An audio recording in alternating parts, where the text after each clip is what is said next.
Do you think the Planet Core guy is in Solo? Where he says, you have to go to the planet core. It's so dangerous. I don't remember who that is. Who is this you're talking about? What the fuck? The Jim. Planet Core guy? I don't know what that means. Episode 1. Jar Jar Binks is like boss. Oh, like, yeah. I support the Jedi. Fat lip face or whatever his name is. Planet Core. Yeah, I don't remember a lot of lines from episode 1. Sorry. Yeah, how is that not just? How does that not just strike you? Okay, I've got something better. How do you not remember any of 5th grade? Because it was 40 years ago. I don't remember one line from episode 1, a movie I've seen like 4 times maybe. And you don't remember an entire 180-day stretch of your life. It's just gone. I don't remember that. It's when the CIA abducted me. I don't live in the past. Neither do I, so I don't remember episode 1 quotes. Planet Core. Did you see Solo? I didn't see Solo. I talked to someone who I saw had. Deadpool, but Solo is next. Ooh, are you going to talk about? I haven't seen Deadpool, so don't spoil it for me. But yeah, I won't. But no, Solo. What'd they say? What'd your people say? Well, the person that saw it, I can't think of a Star Wars movie that this person has not liked. So you got to take it with a grain of salt there. Yeah, there's a few. Like episode 2. Are you allowed to drink beer on Facebook Live? Oh no! Oh, Zux is gonna come down hard on you. Ooh, Zux! Beer? Look like a Sprite. You should know better. Come on, these are your guys. Oh, is that Anti-Hero? Yeah. Oh, that's strong. After like 2 of those, I'm just like, everybody settle down. And everyone says we're not even talking right now. I need everybody to call their jets. He liked it. He liked it a lot. So, okay. He liked it a lot. And I explained to him why I have no desire to see it. And I'm not trying to be funny or smart alecky about it, but we talked about this a little bit with the young Obi-Wan idea. Like, I know what happens. Yeah. He helps Luke, and then he leaves, and he comes back and helps Luke again, and then he's a captain, and then Kylo Ren stabs him. Spoilers if you haven't seen that 5-year-old movie yet. Yeah, but this one, like we talked exactly about this, but it's different because there's so much unexplored. Mm-hmm. Like what did happen there? It's very limited with Obi-Wan, but with what's this guy Han Solo? There's a lot to play with. So I'm curious to see what they played with, and you can tell they're doing a lot of subversion stuff and a lot of setup and payoff because what's that line? Like, I've got a bad feeling about this. Yes. I've got a bad feeling about this. What does he say in this one, according to the trailer? He probably says, I have a good feeling about this. I've got a great feeling about this. And that's cute. And I think that lets you know what kind of movie you're going to get right there. Emilia Clarke is very stunning. Is she blonde in this movie? Maybe in parts. No, I think she's just got dark hair in it. I don't like her as a brunette. I like her always. He said it's really good, and then he spoiled it. Of course, he spoiled it for me because I told him go ahead. There's fucking spoilers. Oh, there's a spoiler. It's quite a spoiler. So after you see it, I want to know what your thoughts are on the I think I know. Is this like a cameo or something like that? Sort of. No, Okay. it's more than a cameo. It's sort of like an ending sets up the next. Oh. You know, who's, you know, I won't say any more than that, you know. It's more than just like tightrope. It's more than just look at this guy in the background. Okay. So they're setting up a sequel with their ending. Well, I don't know about that. I don't know about that because they're saying bomb with this one. It made 85. It made $85 million, but the budget's like $300 million. Doing shit overseas. And Avengers is still out. Avengers, Deadpool.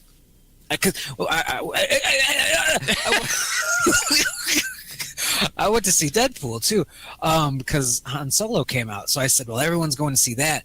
We'll go see Deadpool, and we'll have the theater to ourselves. Nope, had to sit in the third row, which isn't bad these days because they pushed the rows back, so you're not like It's like this, breaking your neck, right? But still, third row, and it's like the fourth, fifth week of fucking Deadpool 2. So yeah, Solo didn't bring him in like they wanted, I don't think. But I hear it's not bad. Like your person said, it was good. Good, yeah. I'm hearing a lot of better than you think. The guy that plays Solo didn't totally shit the bed. And so it's like, good for them. Well, let me be clear. When I say something like, I have zero interest in seeing this, it's not like I have a nerd list of things to go off about. It's just a reaction, just a natural reaction. I see the trailer, and I go, oh, yeah, I'm sure I'll see it someday. It's not like I'm hunting down a trailer for The Force Awakens or something when that first comes out and like trying to pick it apart and guess what's going to happen. And whenever they do these, I wonder what happened before. See, even Rogue One, I'm like, yeah, I'll go see that. It's like a little story that they don't really tell in detail. So I went and saw it, and I got rewarded because I stayed all the way till the end. And if I had left with 10 minutes left to go in the movie, I would have felt like I got robbed. But it was just sort of like an interesting... It almost felt like a what if. Like, what if you saw what happened when they got those plans? But this, I don't know. There's nothing that draws me in, and I'm like, oh, I gotta go see this. Yeah, and I don't know if Boba Fett is in this. I'd imagine at some point. Boba Fett? Probably. Because I know they're doing... Boba Fett? I think they want to do a Boba Fett spinoff. I would see that. Other spinoffs. Because we have seen nothing about Boba Fett. We don't know shit about him. Yeah. Other than he's got a New Zealand accent for no reason. Yeah, look at my little boy. Is this what you wanted, nerds? It's not? Oh, shit. Didn't want children, George. Has there ever been anyone more out of touch with what the fans wanted from some? But you know what? You know what I love? He doesn't give a fuck. He's not like, oh, no, they're upset about Boba Fett and Jango Fett. He's like, I don't give a shit. Do whatever I want with this. Yeah, they're all clones. That way I only got to pay one actor. Yeah. He cares a little bit, I think. When he called Disney, like, the white slavers. He's like, I sold it to the white slavers. And I was like, Jesus Christ, well, he cares about himself. He cares about the things he's come up with, but he doesn't care about us. He's not like, ooh, the people are upset. Yeah. He's upset that he gave his baby away. His baby that just shits money. Just fucking shitting money all the time. Do you think when he did it, they're obviously going to pay him all the money in the world, but do you think he was like, there's no way they can do better than what I did? So, like, there was, like, no fear of being shown up. I don't think it... Yeah, I think I think... This is just... I have no facts, or I didn't read an interview or anything. I would imagine his feeling is like, well, it's over. This thing I created and I worked on, and I sort of... burst it from nothing. I'm giving it away to another company, so it's done. Like, my vision and where it could have gone and all that's over. So, like, it's almost like, oh, this doesn't count. This isn't really, it's not what I wanted. So it's like he gave up. Like, it's over. I sold this company, and the thing I had is done. It's over now. That's how I would feel about it. Yeah, I'd like to see him do some more, because now he's just like, I'm making movies for myself that no one will ever see. It's just like... Like what? Red Tails? Yeah, exactly. That's 10 years ago now. Come on. No, I think actually, like, legitimate, like, private movies. Oh, like literally that no one will ever see. Yeah, like we could watch it in my home theater. Steven, I made a movie. All right, George, I'll be right there. Yes, I've got the buttered popcorn. Speaking of Stephen and George and John Williams by proxy, I'm going to see A New Hope. Are you okay? Just pop that. Look at this fucking setup. Just pop it's like a sniper. There's a sniper in the building, everybody. Just zap it. I was watching Raw just now, and this is what Jinder Mahal's whole body looks like. Oh my god. It looks like that. but copiously vascular. Yeah. Way more veins everywhere. I don't remember what I was saying. You scared me with the pimple. You go to see Star Wars or something? No. In theaters. Private theaters. Something about George Lucas and... No, I'm going to see Star Wars at Orchestra Hall at Symphony Center with the Chicago Symphony Orchestra playing the music live. That's going to be cool. You know what pisses me off, though? I'm like, yes, get me a ticket. I'm going to that. That's going to be awesome. And then, after I already had that ticket, they were like, in November, we're going to do the same thing, but with Empire Strikes Back, the one you really wanted to see. And I'm like, I kind of don't have enough money for both, and I have to see the one I don't want to see as much. Damn. No Imperial March. No Luke, I Am Your Father. No good acting. Damn. Just sell the tickets you have. Not that easy. I will make it work, though. I'll swing it. They're not going to get me with Jedi, though. They're not going to be like, and we're doing... No. Yeah. Got the Imperial March. I got the shiny, clean Vader helmet. I'm good to go. Just do a GoFundMe. Jim really wants to see Empire Strikes Back with the orchestra. I'm going to go. I'm going. But they tricked me. Because if they had announced them all at once, I never would have bought tickets to A New Hope. Oh, they knew. They waited the second for it when it sold out, and they were like, and release the Kraken. Mm-hmm. That is Empire. What about Jedi? We might not even do Jedi. Let's not even talk about Jedi. We're doing Empire again. Yes, we're going to do an encore. Episode 2. The music, John Williams did. I mean, fantastic job with the prequels. I think obviously, like an orchestra version of it's really the only way you could ever get anybody to watch that movie in a big format like that. Just, for Duel of the Fates and all the other stuff. All the other stuff in between. It's just John Williams. So good. I've never seen him do Duel of the Fates live because they need a big chorus for that. Just fucking do it. I never He's old. You've seen the orchestra thing, and I don't want to do like a hacky bit or anything, but I've seen it many, many, many times. Like, what's the conductor? He's got the baton. Because a lot of times it's not like in rhythm with anything too much, so I'm like, I don't know what he's doing. Right? Yeah, he's doing great. He's not keeping time. This is great. Because if he was just there to keep, they're looking mostly at their manuscript. They're looking at their music. So he's more there for like dynamics and like sort of performance style things. Like, and I want you to go a little quieter here, and then remember this is the part that's coming up. So he's more like conducting for what's about to happen. Because he's not, if he's just doing it in time with the music, it's a little too late to look at him for what I should do. Right? So that's why and he's not keeping time. Orchestra's weird. I don't know how they just are locked in. There's no metronome, there's no drummer, and a lot of the pieces are sort of loose with the time. They're not like locked in solidly to like a perfect beats per minute for a certain section, but yet everyone somehow is doing everything perfectly. It's very embarrassing to go play music after you see them. It's embarrassing. Yeah, I don't know much about it. I just know Dana Barrett's the best in her row. That is all that I know. Speaking of Ghostbusters, real quick, in the last 2 days, I've heard the Ghostbusters theme song, I believe, twice in just like social situations. One was at like a store. It was in the mall, maybe it was Walmart. And I'm just like, because they'll play music, it's like, Bruno Mars, which is always my go-to. And then it was just like the Ghostbusters theme. And I was just like, what? This... Like, it's not even October or anything like that. How did this sneak in? It's like, are we just acknowledging that it's a good jam? And then I heard it. I heard it today. I was fishing, and somebody's out in their backyard, and they've got music playing. And sure enough, Ghostbusters creeps in. I said, this is the best fishing day.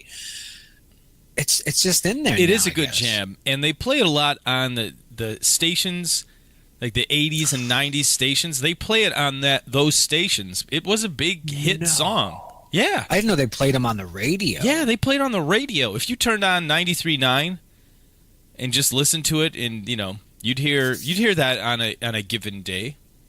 What stations now do you think play it? Probably 93.9 is all I could think of. 93.9. Used to be used to be Light FM. I don't know if it's still the Light. It's basically plays the same music, but I don't think Because I know like some of those songs were hits when they came out, obviously, and they were charting. But after those movies, mid '90s, late '90s, thousand, it's like you're not gonna play the theme to a fucking '80s comedy. Yeah, they do it. But they're doing it apparently. Here's the test. If the station plays Hall and Oates, Huey Lewis in the News, Phil Collins, although sometimes The Drive will play like In the Air Tonight. If they play like Against All Odds, Phil Collins. If they play Hall and Oates, they play the Ghostbusters theme every now and again. You'll hear it. Well, I'm a big fan of it, and I hope to hear it more in the wild because it really cheered me up. I said, "Let's get this day going," and then my iPhone, Spotify randomly did the Laurie Strode theme. And I was like, yeah, it's really hot. It's got that summer day feel to it. I said, it's been a couple months since I've heard this, and that hit me in a good spot too. Ooh. Yeah, it was nice. It hit you in that red light special spot? Yeah, I was just like, I could do some murders to some babysitters. See, I'd figure if you're by the lake and it's hot and it's summertime, that you'd hear a little, yeah, and he's back. He's the man behind the mask. That's more of the season, And then I do the shithead dance from Becky in Black. The fucking bullshit he's doing. Where's the corkscrew? That's part 4. I was talking about part 6. I know. Teenage but I was thinking, yeah, all like the big musical moments from that series. There's not too many. There's like 3. No. There's the music video shoot on the ship in Manhattan. Yeah. Where he smashes that person with the guitar. This is true. Are you getting the shot? Or whatever. I'm not going to pretend to remember the dialogue from that movie. That's one of the only dialogue I remember is the psychologist being like, ooh. It's like, you're trying to blackmail me. I'm trying to fuck everyone. Oh, he's so good. But that's like one of the only free Friday the 13th movies on Comcast. Because I'll just be like, Friday the 13th, and it'll put them all up. What, Manhattan is?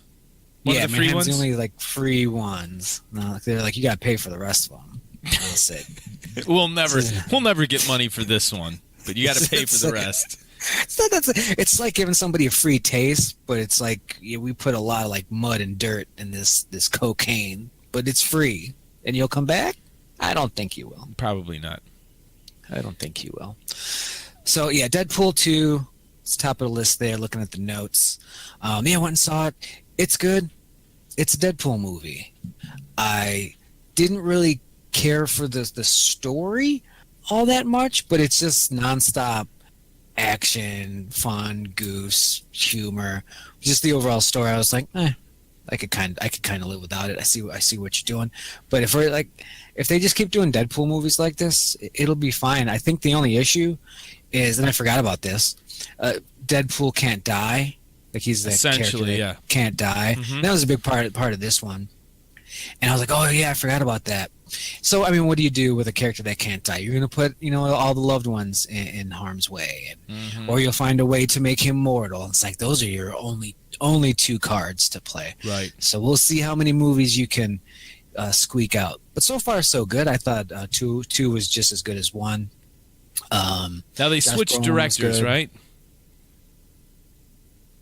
I think so. Yeah, I think so. So there wasn't people freak out when things change like that. Oh, it's not going to be this. It won't be as good as this one. It won't be. But it's basically on par with the first one.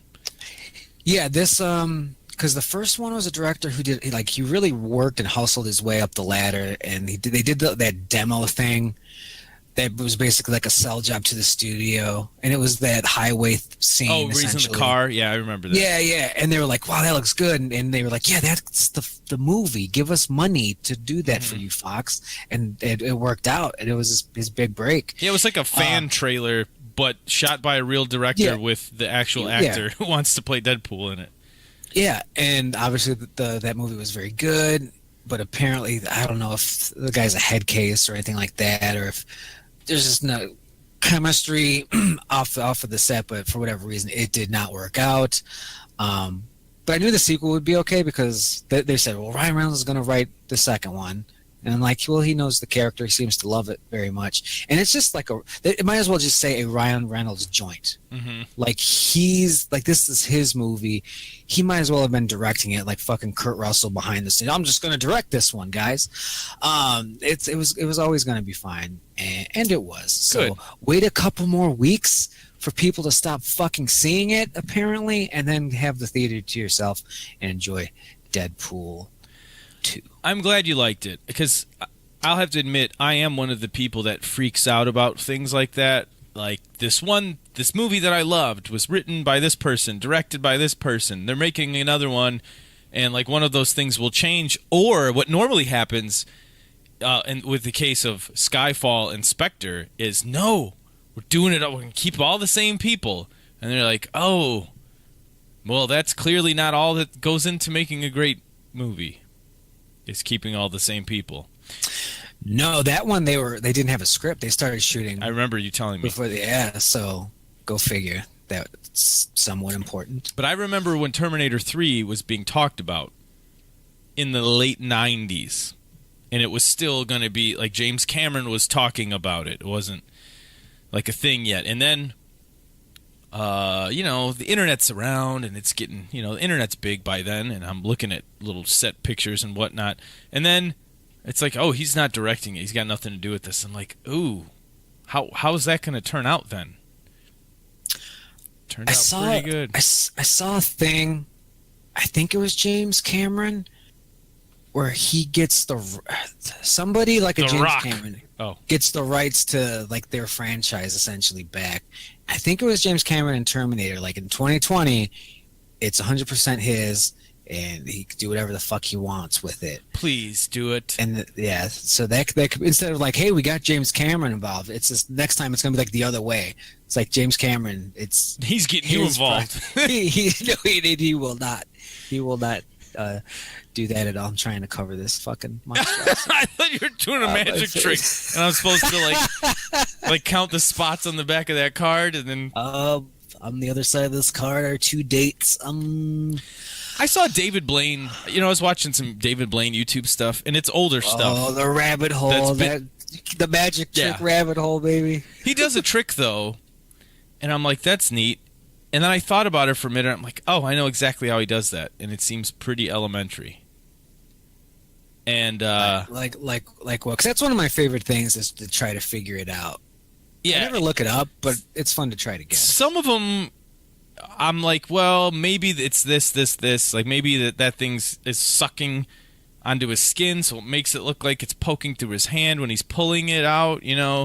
But I don't really know, and I don't really see him doing anything, so it's hard. But he does this trick with Jamie Foxx and his daughter or something, and he's like, "You stand here, close your eyes. You stand here, close your eyes, and I'm going to touch her. I'm going to touch her with this playing card, but you're going to feel it, like you're going to know."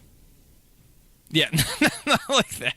This Please whole relax. sentence. So he has them stand face to face, but about like 6 feet apart. Eyes are closed, and then he does. This is the key. So he does his like woody magic hands thing. He doesn't say that. But he does this thing with his hands, like he's conjuring up the Undertaker magic, and that's the key. So he has them stand face to face with eyes closed. He puts his hands around the one person's body, like, oh, I'm channeling your energy. Then he goes to the second person, and I'm sure this is how I didn't look it up. I'm just pretty sure this is how the trick goes. While he's doing that to the second person, and his hand is sort of blocking his own head, he either, I don't know if he does it with his nose or his mouth, but he blows on them, short, just a little, in a spot. And then he goes over to the other person with the playing card and touches that spot. So, because the people's eyes are closed, the person then the trick goes like this. So then Jamie Foxx goes, "You touched me right here on my nose," and everyone goes, "Oh my God," because that's where he touched the other person with the card. But he does it quickly, so Jamie Foxx doesn't know when he's touching the daughter with the card. So he actually blows on Jamie Foxx's nose first, so he feels it, but doesn't ask him where he felt it until he does it to the daughter with the card. Then he goes, "I felt it here." Then they do it again, like, "I felt it here." It gets you here. It gets you right here, like the A1 Bold and Spicy commercial. But I'm like, oh yeah, that makes sense, because he doesn't. It's not like he's like, as soon as you. He doesn't say, "As soon as you feel it, tell me where you felt it." He just says, "I'm gonna do my magic stuff," and then he gets to this point where he asks, "What did you feel?" I'm like, that's a pretty basic trick. That's kind of effective and looks pretty neat on camera. You don't need any special props. You just gotta blow a guy, That's a different kind of trick. Yeah, I'll have to check that out. That'll be easy to find on YouTube. David Blaine, Jamie Foxx. It's in this segment where it's like he goes to Jamie Foxx's house. He goes to Will Smith. He's it's like a compilation thing. He's with I want to say it's at like the NBA All-Star game. One is in there. Oh, yeah, I think I saw him doing something near or with Jimmy Butler at one point. And I said, Jimmy Butler's there, but Jimmy Butler doing with David Blaine. Like, they live the weirdest lives. But it was cool. Lives. I don't know why I talk about David Blaine, but no, I mean, that's what a podcast is all about. Just describing magic tricks that you've seen on YouTube. It works very well too in audio format, but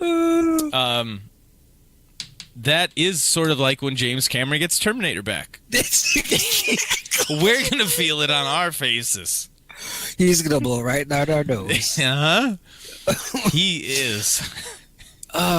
Jim, can you tell me about Teddy's glove so we don't pass it up this week?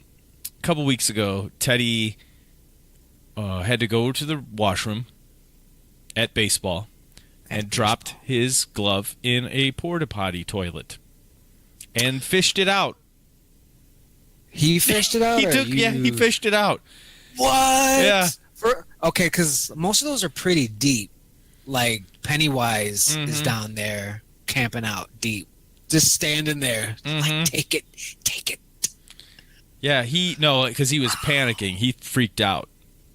Was he like, I'm going to get a whooping, or I need this to win the game? Well, I need a glove to play baseball. Do you need a glove? So we bought him another one. Chris was like, throw that in the garbage. I can't believe you touched it.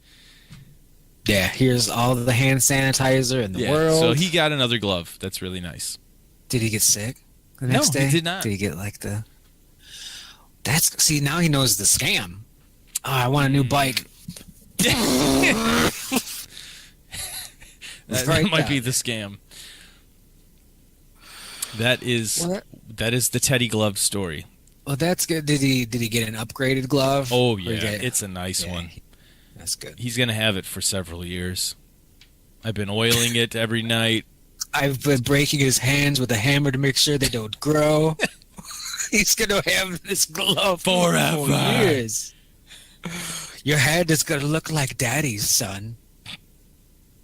Yeah. Fucking grub. This finger is nasty, man. So that's rec center basketball is over, and we survived it. You had a couple minor injury incidents. Obviously, number one there is the finger. Let's see that grub again. Show me that grub.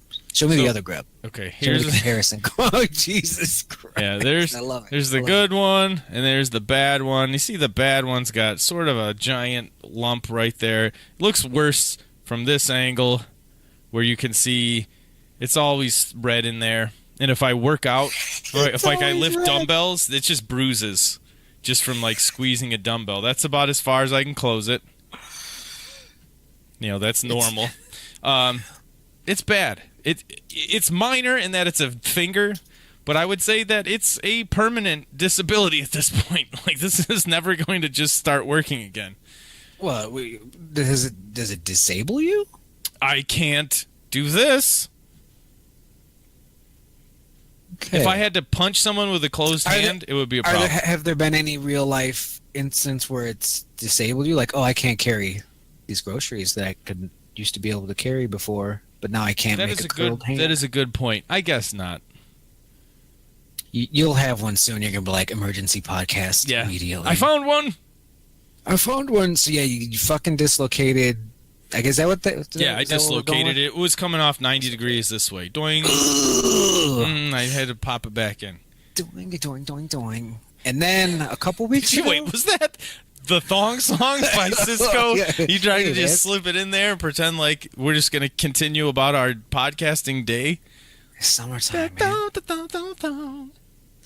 And your other injury, it really wasn't just one. A bump. But it should have been, is when you took a pretty nasty spill on your tailbone. Yeah. Trying to defend a strong layup. Guy went up strong, you went up strong. Collision, thuds. I didn't actually leave my feet, I don't think, like to defend him. So like that's a Dale strike. While he was driving toward the basket, he headbutted me right in the jaw here, and then lost my footing and then fell on my tailbone. And, tried to brace myself with my wrist. So when all of that happened at once, I immediately thought my tailbone's broken. And then after a few minutes, I'm like, there's no way it's broken. And then the next day, my butt was a little sore, but my jaw was sore for like a week. Like, that's what got hit the worst, was right here under your bottom molars. Mm. Yeah, you don't want it. No, that hurt. It was sore. Don't fuck around with that. My wrist is still a little sore, but could be from anything. Because you're down there defending, and I was up at like the free throw line, not doing that. And you guys do the thing, headbutt, and just like the thud was just fucking brutal. And I just I heard it. I saw like the corner of my eye. I knew it was you, and I was like, I just didn't want to turn around. I don't want to see it. I'm gonna turn around. His legs are going to be facing the other way and shit. I was just going to be crisscrossed with each other, like that guy that can't take a famouser. Yeah. Well, yeah, you, I mean, the pain subsided. You got up. Everybody was happy that you didn't die. And then we went on to just get our asses whooped. Yeah. The rest of I didn't miss a game with all these injuries, because it was the last game of the night when my finger got dislocated, so I played in that game too. And then after the tailbone thing, I think we had a game after that. Yeah, we finished that one. Then we played pickup after that too. So that was the pickup one. Oh my God, foul man! Holy moly! So there's a guy, the team that won it all, or no, they didn't win. No, they didn't. They were real salty when they lost semifinals, like we lost the semifinals.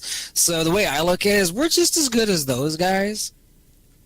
Yeah, you could look at it that way, I suppose. I haven't been looking at it that way. The last 2 weeks we played with Dale's camera froze.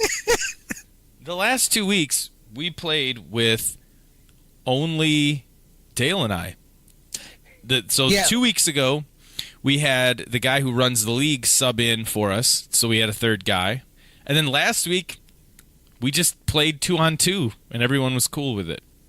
Yeah, the last couple, are we going to admit the shameful thing about this rec league? Oh, that we didn't win a single game? We didn't win a single game. And when we say single game, every week was 3 games.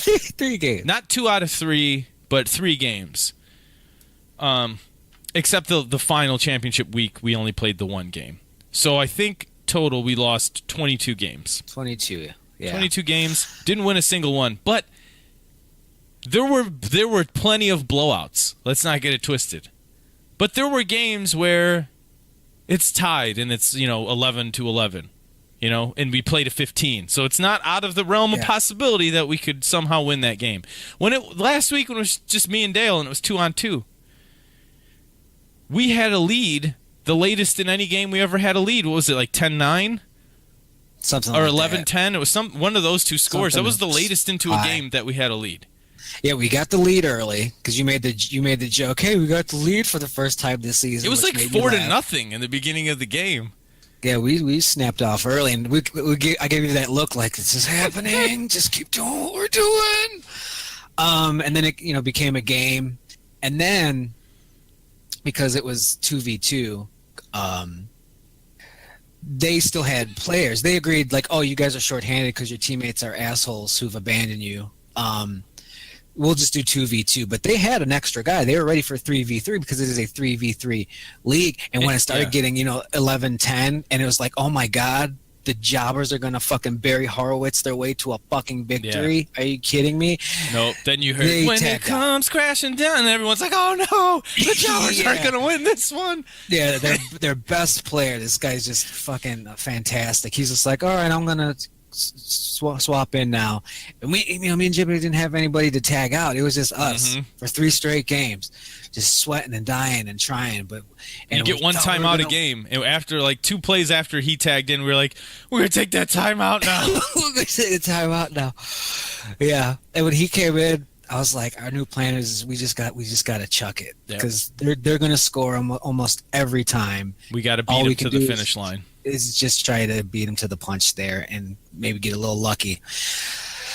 But yeah, we played better when it was us. I thought it was pretty lame that when like the writing was on the wall, like, oh, we're not going to probably win any games because we're not bad, but these other kids, these other players, like if it was a tail of the tape, they have an advantage in every fucking tick of the box. Age, they're strong, height, faster, strength, skill, everything was better. And we're not just blaming it on age and athleticism or anything. Like they were also really good at basketball. Yeah. Dale and I aren't terrible at basketball, but it was not the level of competition we were expecting to face. Yeah. Like for a rec league, we thought it was all going to be a bunch of sloppy dudes. And I'm seeing like Seth Rollins abs and shit, and guys are dunking, and I'm like, guys, plural, are dunking. I didn't want to sign up for that. Hold on, let me get another try. Oh, yeah, I got it that time. Yeah, I haven't played in 10 years. Almost won that game. I'm banging the threes, and then fucking third man comes in. It's the third man. And he stops letting me shoot those threes. He's like, you keep letting him shoot those threes. And then he shut that down. He's like, let me show you how to stop that. I am now useless. Goodbye. Yeah, and they went on to win everything. And they didn't even have their second best player. Because the guy that came in, when Hogan tagged in to shut it down and give everyone the boot and drop the leg on everybody, that guy's their best player. But their second best player wasn't there because it was his kid's birthday. And they didn't need him to win the championship. That's right. This is a guy that even the teams that are way better than us, all 3 of them will be down low, and he'll somehow out-rebound them and then make a layup. Yeah, he's got springs. And he's got the will to win. And they won without him. They did. Because I think we got to a late start. And this is, a lot of people stopped showing up a little bit as the weather got better. And I noticed that a couple weeks ago, and it kept getting worse and worse. And this was like the championship week. Yeah. And one team, I mean, obviously we couldn't even field a whole team of 3. But I think another team was like that as well for a while, so they had to bring somebody in. And it's very loosey-goosey with that kind of thing. It's like, who gives a shit? It's rec league. So another team kind of had to bring in a third man. And then in the finals, one of the guys just had to leave because it got to a late start. He's like, I got to go pick up my wife or something. Yeah. He's like, this is stupid that we got to a late start. Thought we were supposed to start at 6:30 or blah blah blah. I was like, he's got a point, but they also like sack up and just be like, no, bitch, we're still playing. Yeah, there were a couple trains. So they ended up doing a 2v2 in the finals, and it was fun. We watched it. We could have been on the other side shooting around and stuff, but one guy was doing drills because the other team lost in the semifinals as well. Oh yeah, I forgot about this part. And the one guy, he gets the chair and he's just doing like dribbling drills around the chair, like layups, like all these videos and stuff that I've seen. And I've said to myself, I'm going to do those drills and improve my game. He's actually doing them over there because they're so upset that they lost. He was on the youngest team, right? So the youngest team and the oldest team are in the semis. And the oldest team beats, well, I guess we're the oldest team. But the oldest team that was alive. They beat them and it came down to the wire. It was best 2 out of 3, so we lost both of ours. Boom, boom. So I guess that's 23 games. So I guess I was wrong. We lost our games. They are tied 1-1, and then late in the game, it's like 14-14 or something. They lose, and this kid whips his shoe at the wall. He takes his like non-game shoe that's just sitting, his street shoe that's sitting by the bench, and just picks it up, whips it at the wall. Then he's over there doing drills and stuff. Yeah, he was just furious. He had his shirt over his face for quite a while. Yeah, because they probably thought we're gonna whip that ass. Like, we're the youngest team. We know what's what. We watch YouTube. We know what that is. And no, they lost. We listened to trap music. No, they got their asses beat by the president. Now, he probably called 14 fouls in that game, which would drive me crazy. Oh, man, I forgot all about this. This guy, the guy whose team lost in the finals. Okay, it's 3-on-3, no referees. You call your own fouls, right? But I like to make sure it's like an egregious foul. None of this tippy-tap bullshit fouls.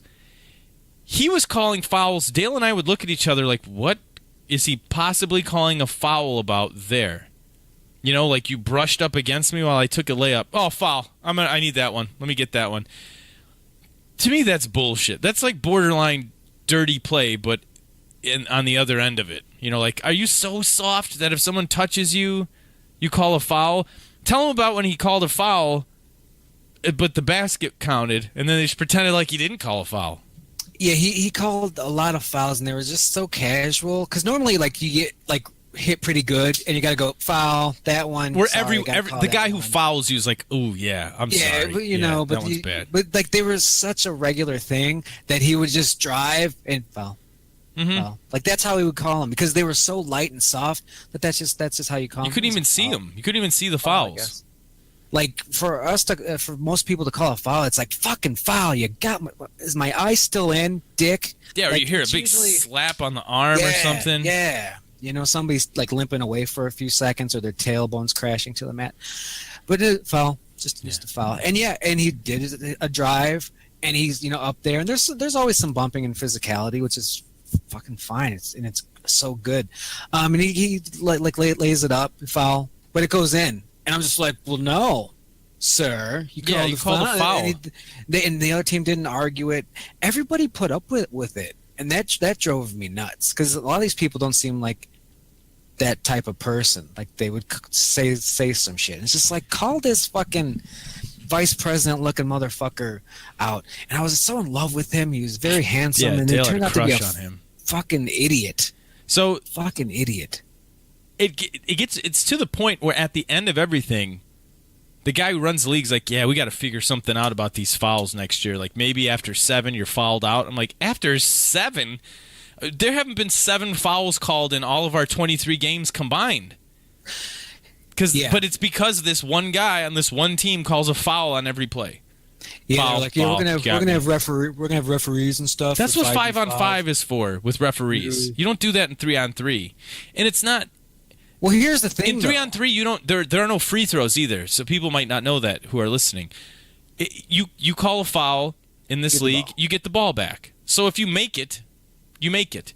But if you call a foul and then the ball goes in, that's a dead ball. You call a foul, you get to take it back out again. None of this. It's like hedging your bet. Like, I'm just gonna call foul every time I drive, and it goes in, we'll count it. If it doesn't, I get the ball back. And this is the same guy that told me if you airball a shot and you catch it, it's not a double dribble or turnover. A travel, yeah. Yeah, and then in the final game, we're sitting there watching it, and sure enough, same guy. He does that. He does it, and the other team, guy on the other team was like, "That's a travel." And I was like, yeah, right? Right? Is that 4 weeks ago? I was there. I think they gave it to him. I don't remember, but some of these motherfuckers, very soft and goofy. But if they do, like, we're going to get referees, and maybe 7 will be foul outs. I'd love to see the fucking president here, Mr. Fouls, and going with a ref. Because that ref's probably not going to call any of those a foul because they weren't fouls. So he's going to be like, come on, ref. Hey, ref. The rules state the arm, ref. The rules state that if you foul intentionally, to gain a competitive advantage. Like if someone's going for a layup and you hold them down, like you can do in a regular game, and it's legit, and you just get called for a foul. It's a good foul to take. That wasn't allowed in this league for obvious reasons, because there are no free throws and there's no fouling out, so you could just hug somebody every time they go to make a layup. Cheese it. They get the ball back, but you stop that basket, right? So that was not allowed, and that happened to this guy that calls all these fouls. So that I get, but that's already not allowed in the rules, that you can't foul someone intentionally like that to stop them from scoring. If they had a referee and they had a foul limit, I guarantee you I'm getting to 6 fouls every game. I'm using those fouls. I'm not just going to let them disappear. Yeah. So it might not go not go how he thinks. Yeah. So I don't know if I'll be doing I won't. Crown Point correctly. You will be? I will not be. You will not be. The body. Unless somebody comes to me and says, "Hey, we're doing 5-on-5. We need a bench guy. I remember you from 3-on-3 when we needed a guy. Will you do it?" I would do it, but I'm not going to put a team together to compete at this place again, because it's a nightmare. It's hilarious, because when this started, we had it was just us. No, we finally had 3, but that wasn't enough for us to go in money wise, and then we had 2 more randos. So we had 5. And we guys. were worried about not just money wise, but what if we want to take a break? We didn't know there were going to be timeouts or anything. So yeah, but we went from essentially the two of us to 5 guys, and then in the last 3 weeks it was 2 guys. And it's like, we're probably not going to win these games. And if you really came into this thinking we were going to be, competing for the ship, you bit mistaken. And it's funny because the one rando was like, "Oh, I'm just doing this to stay in shape and for exercise." Apparently not. Apparently you wanted to win a lot as well, because there's no real reason for you to not make it to the last 3 weeks. I wanted to win too, and I had a blast. Even though we lost every game. Yeah. Everybody else, except for one guy, except for Justin Bieber, everybody else was really cool on the other teams. Nobody was mean. Nobody was rude about how much better they were than us. And it wasn't as if it was we lost every game 15-0. We scored. I made layups. Dale hit threes.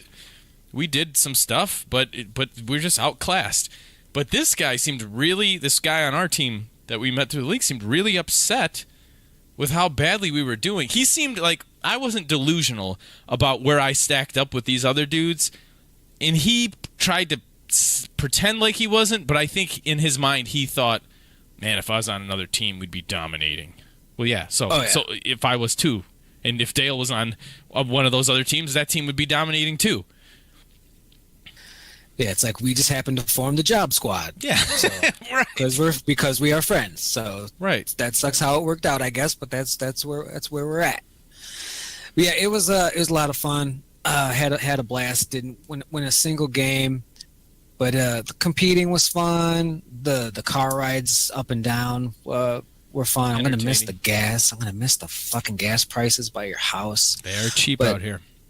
But I did it for the cardio and exercise, and that helped. My fucking shoulder feels better. My hips are looser. I got quicker step, and I'm less than 5 pounds away from my first goal weight. Congratulations. And, that was probably part of it. So yeah, it's a win. Just not on the scorecard. Yeah, I had fun. It's just I don't know. I guess I just didn't match up mindset-wise with our rando team. I think we only had the one teammate that was super intense about wanting to win.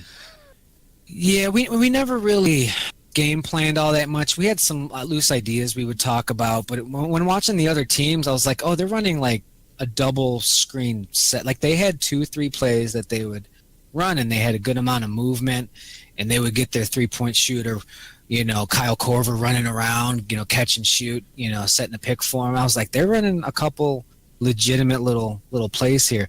And we didn't really do any of that.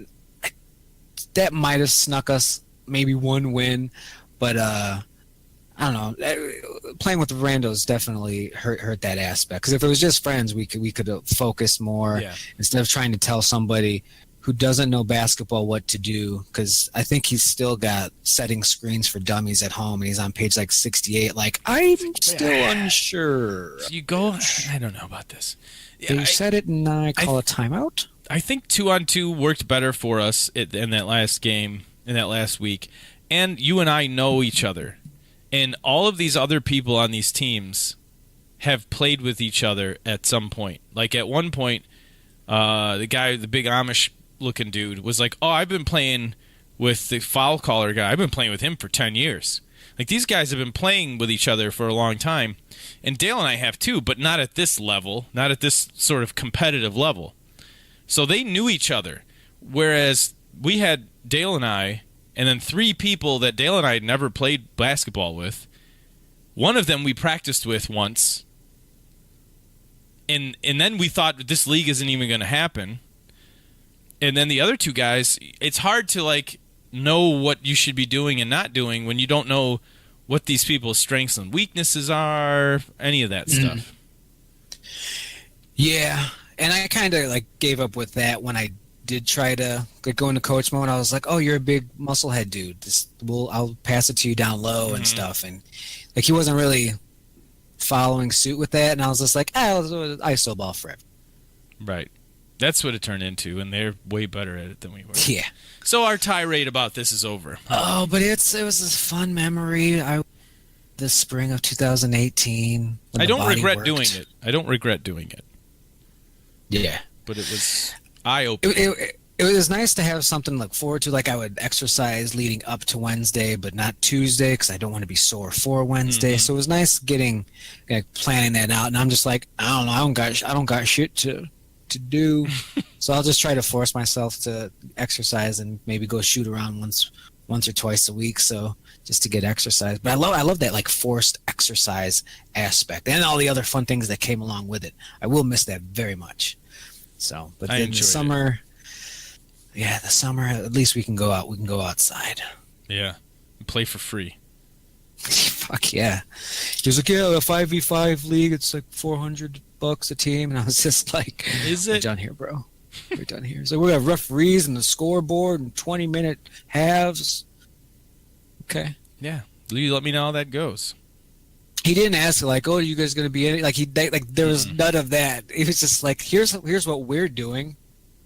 Yeah, here's what we also do when you're not around. Okay. That will be missed by me. Halloween trailer here in the notes I see I have down. Does that mean I missed something? No, this is a warning. This is a warning. It is coming. The Bloom, Jason Bloom, has said early June. It is coming. Probably with that film Hereditary, or there's some other horror movie that comes out early June. Probably going to be attached to that. And you don't want people to see your trailer? Hmm? Well, wouldn't you want it like in front of like a big summer blast, like Dirty Work? It makes sense for it to be in front of a horror film. And Hereditary, I think it's the guy that did The Witch, which most people liked. So I think there's going to be a good audience for Isn't that the movie you took your friends to and they hated you for it? Yeah. Okay. But other people liked it. You liked it, right? Because no. No? No. Oh, I thought you had seen it once, liked it, and took your friends. No, it had all the Sundance buzz. Oh, okay, so right, I remember now. You were like, "This is gonna be good, I promise," and you went there, and you guys. I went in so hard. I was like, "Sundance, guys, Sundance." Didn't really work out that way, at least for us. But most people do like it. So it's gonna be early June for this trailer, and I am gonna go see that movie and maybe the other horror movie. So I'm definitely gonna see it on the big screen first, and that's gonna be exciting for me. I would like to see it. It's been a long time, but I have gone to movies to see trailers before. Yeah, that's kind of what this is. Like, I was gonna see Hereditary. But now I'm going to see Hereditary. There's not even a doubt. Because I said I was going to see a whole bunch of these movies that just kind of passed by, and that's not going to happen this go around.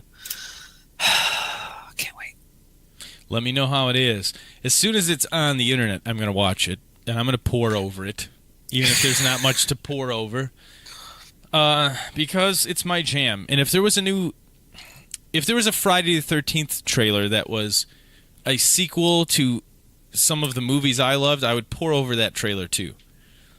So while I didn't pour over the Friday the 13th reboot trailer, it's because it's a reboot. I'm not looking for anything. I just want to go see the movie, see how it is.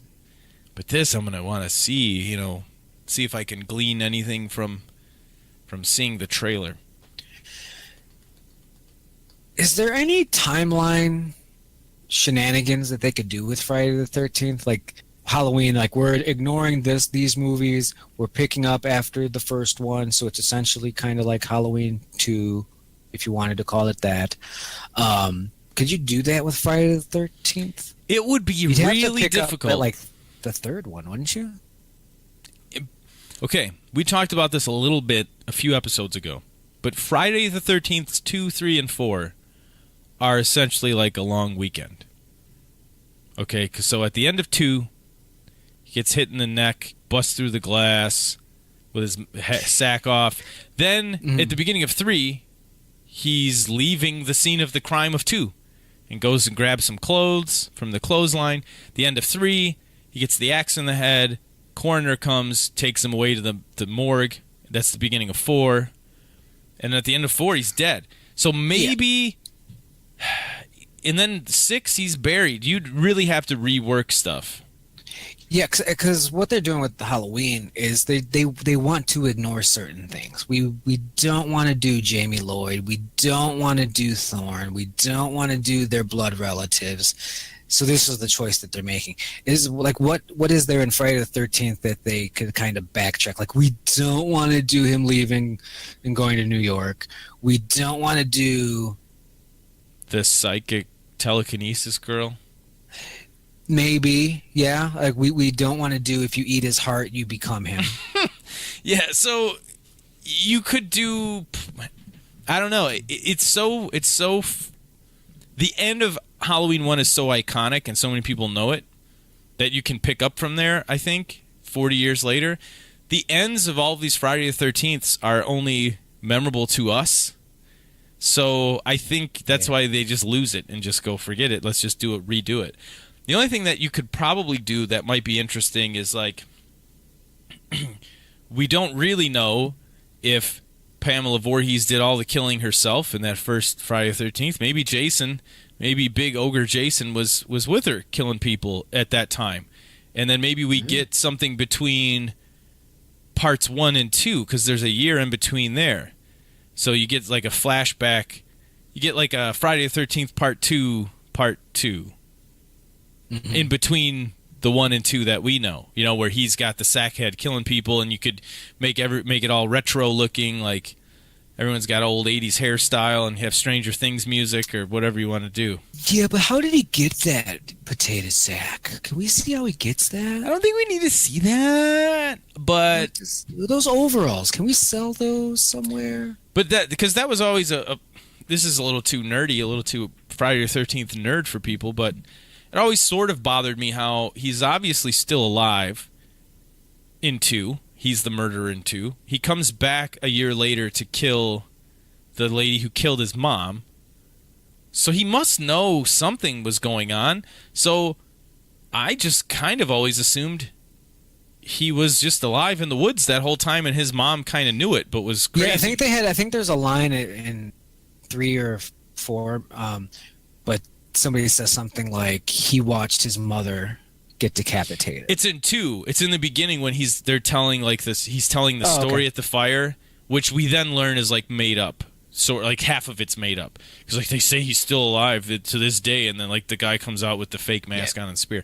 But that is a good point. Why is he How does he know where the lady? I took it as truth though, even though I took it as truth. To an extent, too, because how does he know who killed his mom and where to find her and how to, all that stuff? Put his mom's head in her fridge? He's not as dumb as we think, because that takes a lot of planning. That is Michael Myers-esque level planning right there. Yeah. So yeah, squeeze it in there. Show me him killing some people in between 1 and 2. I don't know. Pour some teeth over the edge for you. Look at those teeth; they're so scary. I'm gonna see those teeth in that Halloween trailer in a couple weeks here. All right, let's mosey on out of here. The Cavs are going to the NBA Finals. Yes, they are. Which I'm very excited about, because if it was going to be the Rockets and Celtics, I would have watched, but I'm sorry about your ratings, NBA. So we at least have the Cavs, LeBron James storyline to truly entertain us for the finals. It's just a matter of, are they going to play the Warriors or are they going to play the Rockets? Right now, the Rockets are doing a very good job against the Warriors. There's still another half to play there. But I want Cavs, Warriors. I like when the two biggest and bestest just so do I go at it. I mean, it's definitely not been in our lifetimes where you had the same finals 4 years in a row. Yeah, and the Rockets are a good team, and if it does end up being them, those will be very good games. I just want to see best versus the best. It's how it should be. I think that's what's going to happen. That's my prediction. We'll find out. Fishing competition. I'm doing this Moni Reservoir fishing derby this weekend, and the only reason I'm talking about it is because I'm going to win. Yeah, I'm going to win. So I'm trying to put it out there that next time we do this podcast, I hope to be talking about that W. You better have a trophy with you too. I want a trophy or a plaque. Sometimes they give you a little plaque.